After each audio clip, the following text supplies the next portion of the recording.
Olá a todos, eu sou Claudinei Santos, editor do portal Saúde Digital News. Nessa edição do Saúde Digitalk, nosso entrevistado é Guilherme Rabelo, Head de Inovação do InnovaIncor, do Instituto do Coração do Hospital das Clínicas da Faculdade de Medicina da USP. Ele fala sobre os projetos de inovação da instituição, do ensino dos alunos em inovação e empreendedorismo para a formação de um médico diferente, dos projetos relevantes em parceria com a indústria de tecnologia e hubs de inovação em São Paulo. Guilherme, muito obrigado pela sua participação no podcast Saúde Digitalk. Guilherme, você pode nos contar como nasceu a ideia do InnovaIncor? Como é que ele foi formado? Quais seus objetivos? Sim, Claudinei, é um prazer estar com vocês aqui. O InnovaIncor, ele veio de uma ideia do Instituto do Coração de poder criar uma área que pensasse a inovação dentro do hospital, não só apenas em projetos, mas como um movimento de transformação dos próprios colaboradores. Em 2014, o professor Fábio Jatene, que assumiu a liderança dessa iniciativa, ele vislumbrou essa oportunidade de termos uma equipe que pensasse a inovação, já que o hospital já era tradicional em assistência médica, né, área de pesquisa e educação, mas não tinha necessariamente uma equipe para pensar a inovação no conceito mais atual. A partir da ideia de se montar essa equipe, nós estruturamos um grupo de trabalho. Esse grupo, então, montou o plano para a inovação do Instituto do Coração e assim surgiu o InnovaIncor. E como é que ele articula os projetos de pesquisa com o INCOR, né? Quais são as prioridades que vocês têm em relação aos próprios projetos do INCOR?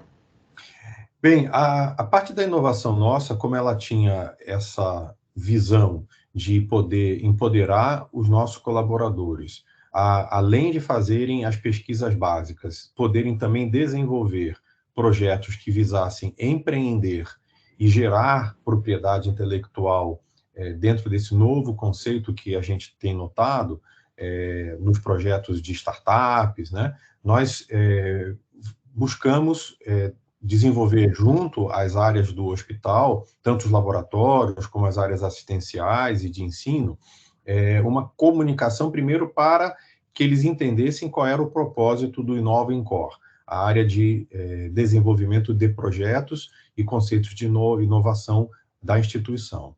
Logo em seguida, nós começamos a vislumbrar desafios que tinham um grande potencial de desenvolverem projetos de inovação.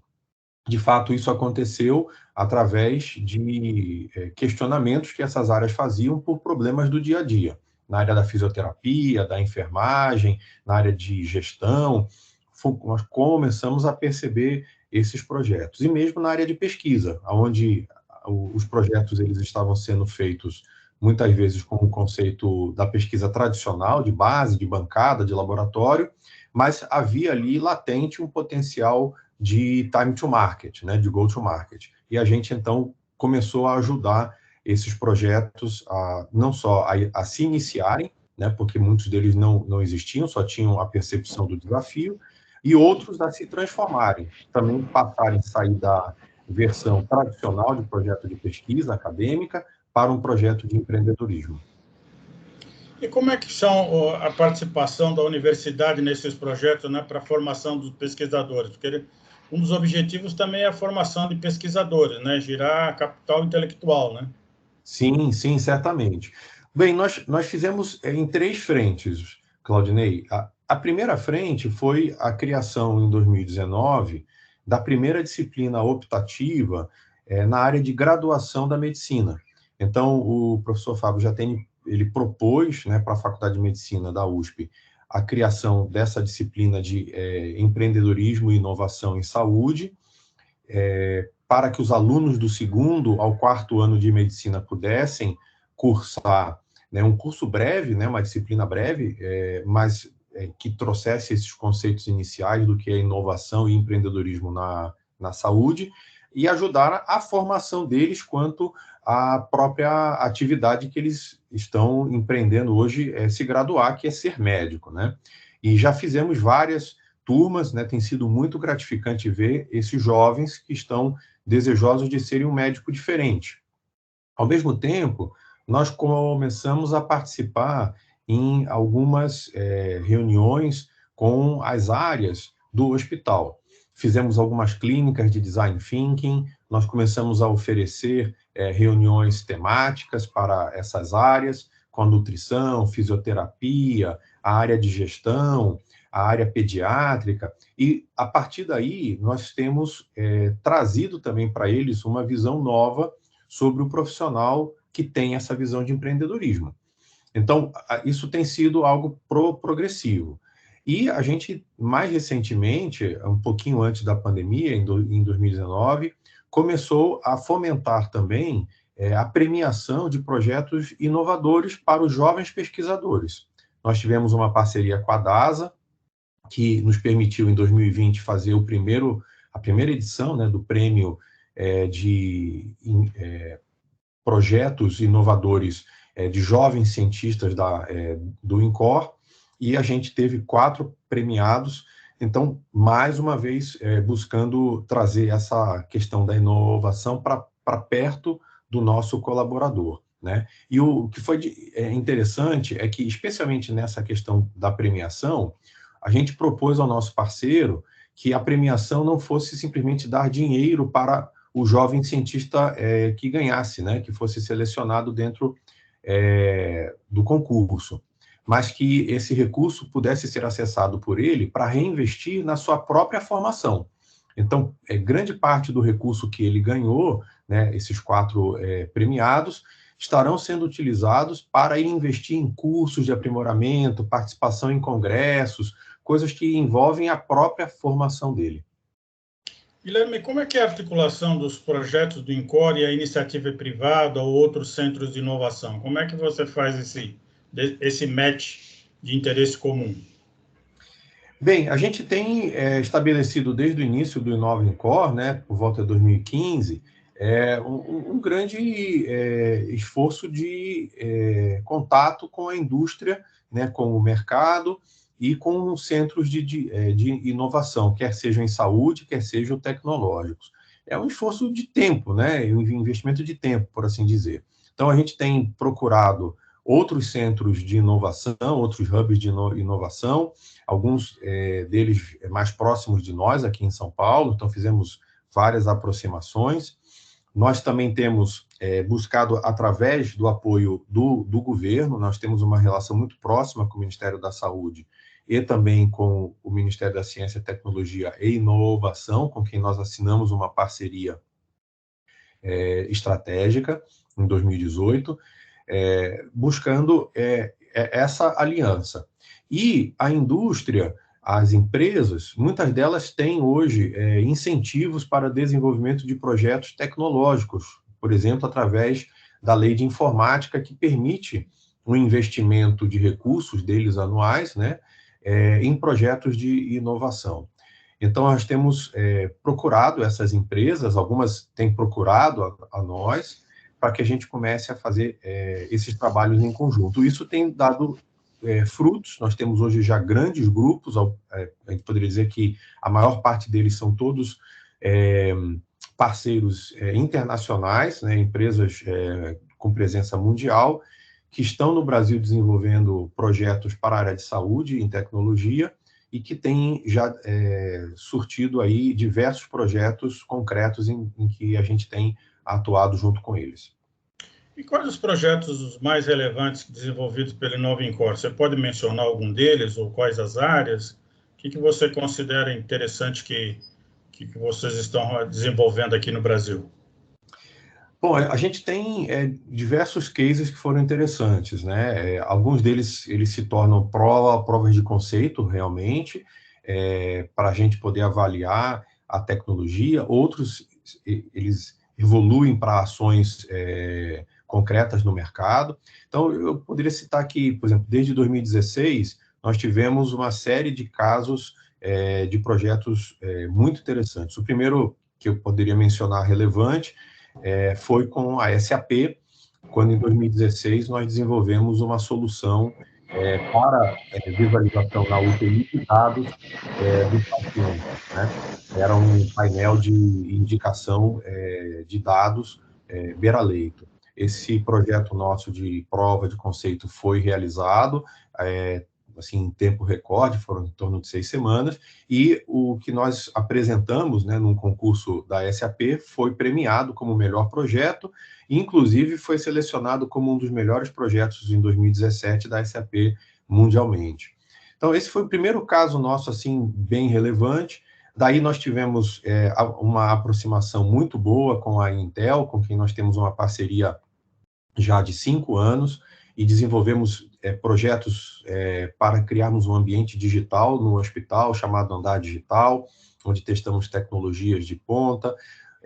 Desenvolvemos com eles, durante a época da Covid, 2 ações voltadas à telemedicina, para uso no combate à Covid, com as teleconsultas, o apoio a UTIs remotas, bem como também desenvolvemos com eles projetos na área de inteligência artificial. Um desses, inclusive, foi premiado como um dos projetos mais inovadores de 2019. E temos outros projetos em andamento com empresas de computação, Lenovo, Samsung, todos esses andando agora nessa direção dos wearables, do IoT, da computação em nuvem, né, que são uma tendência que a gente nota no mercado muito forte para a área de saúde. E como é que é o modelo de participação dessas empresas de tecnologia, ou não sei se também de outros segmentos, né? Como é que elas podem fazer parcerias com o Inova-Incor? Bem, a gente tem diferentes modelos de parceria e de atuação. Algumas delas estão mais vinculadas, por exemplo, à área da educação, né? Eles atuam conosco para a formação dos nossos profissionais. Então, através de cursos, webinars, a gente vai olhando quais são as oportunidades, as necessidades que nós temos.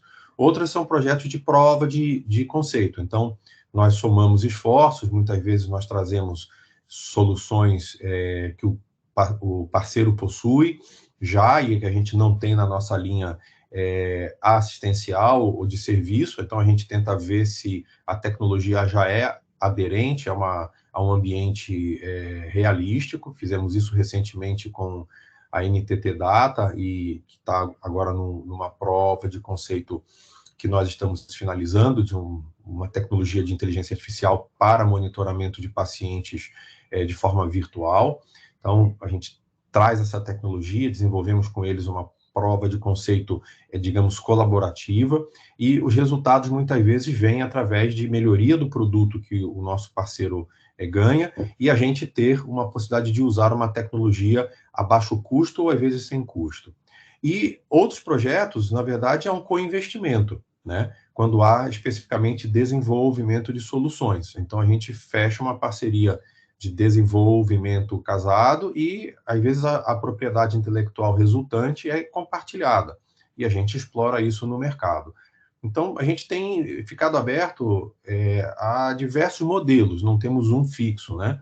Dependendo sempre do caso que está sendo estudado e da possibilidade da empresa e da gente também entrar numa parceria que seja benéfica para ambos. Quer dizer que esse modelo de transferência de tecnologia entre Inova-Incor e a iniciativa privada, quer dizer, ele também poderá estar disponível para outras organizações de saúde, né? Não sei como é que vocês avaliam esse resultado, como é que vocês depois fazem a divulgação do resultado desses projetos. Sim, a gente tem nitidamente algumas iniciativas que elas não têm o desejo nosso de ter ganho financeiro em cima dela. Nós queremos ter o ganho assistencial, né? E isso faz parte, inclusive, da missão do próprio hospital, por ser um hospital público. A gente tem contribuído com soluções, muitas vezes, que são de utilidade do SUS. Então, nesse caso, desde o início, a gente indica isso para o nosso parceiro como nosso desejo de que a solução seja disponibilizada dentro do ambiente público. Muitas vezes ela passa a ser disponibilizada para o próprio ambiente do Hospital das Clínicas, do qual a gente faz parte, e a partir daí a gente traz essa divulgação como sendo um ganho social. né? E aí, em conjunto com o parceiro, fazemos as divulgações, fazemos as demonstrações para outras entidades públicas de saúde, né? Às vezes as secretarias municipal, estadual, né? Outros complexos hospitalares, muitas vezes vêm olhar o que a gente tem feito. E isso pode ser, então, às vezes, estendido a eles dentro do acordo com o parceiro. E, Guilherme, como é que a Inova Incor apoia as startups de saúde, né? As health techs? Bem, a gente, desde o início, Claudinei, optou por não fazer investimento em startups. Foi uma definição que o Inova Incor tomou logo no início, de que nós não seríamos uma entidade de fomento à inovação no estilo incubadora ou aceleradora, né? Até por algumas restrições da própria característica do hospital, né, de ser uma entidade pública, a gente tinha limitação a fazer esse tipo de investimento em startups, mas nós podemos e estamos fazendo a parceria com muitas delas para testar soluções que já estejam em um grau de madurez maior. Então, não tem sido difícil enxergar startups que já estão numa fase de amadurecimento das soluções, dos produtos, elas precisam validar os seus produtos e serviços num ambiente hospitalar público, por exemplo. Nós temos também a estrutura para poder fazer, muitas vezes, essas validações com cunho científico, porque temos um braço de pesquisa clínica, pesquisa científica, e isso tem sido o modo como a gente tem auxiliado essas startups. Já tivemos algumas que passaram pelo nosso crivo, né, de análise, avaliação, foram muito bons os resultados. Outras a gente viu que o estágio em que elas estavam ainda precisava de maior refinamento, então a gente contribuiu com informações para que elas voltassem, né, para as suas incubadoras e tal, e pudessem retomar o processo de pivotamento, às vezes, do próprio negócio. Então, essa tem sido a nossa participação no estágio de relacionamento com as startups. Em especial porque a gente tem um ambiente que atua um pouco mais precocemente com as startups dentro do complexo do HC, que é o Inova HC. Ali no Inova HC, junto com o Distrito HC, a gente tem ambientes mais de desenvolvimento, né, de estruturação das startups, das ideias. Então, praticamente como um estágio inicial, eles estão lá no Inova HC, no Distrito, desenvolvem-se enquanto startups e, às vezes, chegam no ponto que precisam ir para um campo de teste. E aí, os institutos como o INCOR são esse estágio seguinte. Guilherme, a pandemia gerou um grande número de health techs, né, alavancadas por fundos de investimentos, mas muitas delas em consulta de telemedicina, em planos de saúde populares, né? Como você avalia o grau de inovação das health techs, né? Quais os segmentos que você considera mais promissor ou necessários no setor de saúde? Eu sei que você também, como professor, tem uma opinião muito particular sobre o papel das health techs para o desenvolvimento da saúde no Brasil, né? Você poderia compartilhar para você como é que você vê esse cenário? Sim, é bem interessante essa sua questão, Claudinei, porque a gente imagina que as health techs, elas terão, né, obrigatoriamente o mesmo caminho de sucesso ou de resultados que outras techs tiveram no setor financeiro, né? Várias fintechs aí foram empresas assim, a gente poderia dizer assim, praticamente deslumbrantes, né? Temos aí o Nubank como um caso emblemático, temos empresas na área do agronegócio, né? Também indo muito bem, né? Nas agrotechs, e elas foram muito rápidas, né? A área de varejo nem se diga, né? O problema é que na área de saúde da HealthTechs, essa velocidade, esse dinamismo, né? Esse potencial, inclusive, que muitos dizem que as empresas, startups têm que desenvolver os seus produtos, muitas vezes imaturos, errar, né? Erra rápido, corrige rápido. Isso não se dá na prática na HealthTech. Não dá para errar com o paciente, né? Claro que a medicina não é algo 100% preciso, mas a gente tem uma intolerância ao erro maior dentro da área da saúde. Então, o processo das health techs acaba sendo um pouco mais longo do que o processo das outras techs, né, que nós vemos.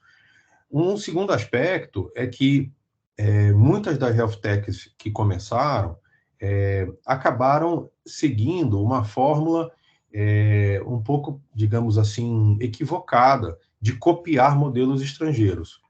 Elas acharam que simplesmente bastava adaptar uma boa ideia de uma health tech internacional. Mas a gente sabe que modelo assistencial no Brasil, até pela própria característica do SUS, dos nossos convênios de saúde, da saúde suplementar, é diferente. Então, várias soluções que foram apresentadas por health techs nos anos anteriores, elas não conseguiram evoluir. E isso trouxe um peso, né, sobre os modelos de negócio das health techs atuais. Então, o que a gente tem aprendido, eu tenho falado muito com os alunos das turmas de MBA com quem eu tenho discutido o assunto, é que é necessário se fazer um modelo de negócio na partida para health techs muito aderente ao nosso modelo assistencial do Brasil. Os problemas precisam ser mais bem desenhados, né? Os desafios precisam estar muito claros e a gente ter, então, desenvolvimento talhado para a nossa cultura de saúde do país, né? Nesse caso, as que têm conseguido se adaptar a essas necessidades estão evoluindo melhor.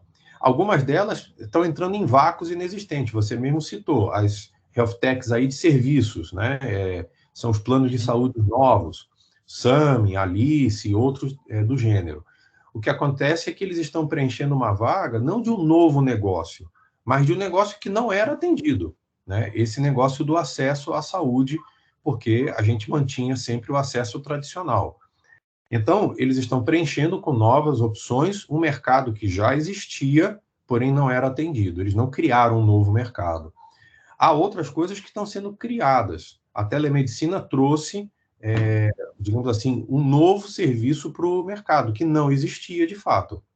Então, nesse caso, a gente vê que a pandemia, inclusive, mostrou o valor da telemedicina. A própria resistência que a gente tinha nas classes profissionais, né, nos conselhos federais, caiu por baixo, né, com a pandemia.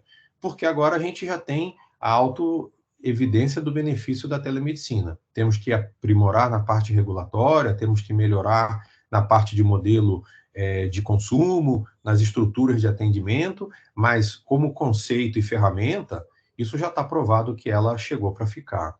Então, eu vejo, assim, de uma maneira bastante objetiva, que as health techs estão ajudando a gente a repensar o cuidado, né?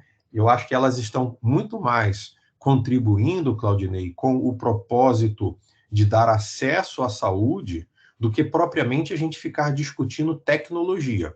Eu acho que esse talvez vai ser a maior contribuição nesse momento que as health techs podem nos dar, mostrar que podemos dar acessos de formas diferentes para pacientes diferentes e que isso fará parte da nossa realidade do cuidado. Guilherme, para finalizar, quais as iniciativas previstas para o Inovincor para 2022? Você pode compartilhar o que está no pipeline de Inovincor? Olha, sim, né, sem ter aqui nada muito detalhado podendo ser compartilhado, né, que a gente sabe que em inovação nós temos sempre muito sigilo no que fazemos, perfeito, mas nós estamos trabalhando em algumas frentes, né, assim como tantos outros hubs, que envolvem a aplicação de inteligência artificial no processamento de dados, né, dos pacientes para os prontuários eletrônicos.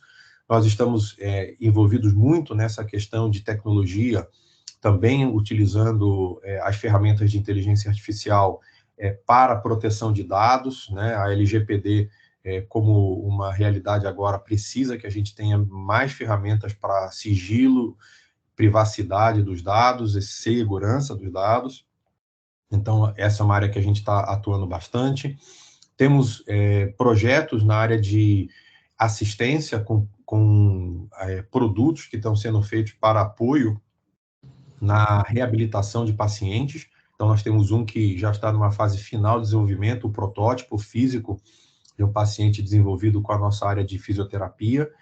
e provavelmente esperamos que chegue ao mercado ao final desse ano, e vai ser algo bastante diferenciado. Nós temos também projetos que estão em andamento na área de telemonitoramento, né, de pacientes cardíacos. Sem deixar de mencionar o avanço que nós estamos dando agora em etapas maiores, está sendo feito investimento nessa questão de telemedicina, tele-UTI, saúde digital, que nós iniciamos durante a pandemia, e agora nós estamos numa fase de refinamento e ampliação. Perfeito. Bom, Guilherme, eu queria agradecer a sua participação no podcast Saúde Digital. Esperamos revê-lo nos nossos próximos episódios para você contar o que foi realizado aí durante o ano. Mais uma vez, obrigado pela sua participação. Obrigado, Claudinei. É um prazer estar sempre aqui nos eventos do Saúde Digital, e espero poder contar com vocês também em eventos futuros para a gente poder compartilhar mais dos avanços aí do Inova Incor. Tá. Muito obrigado.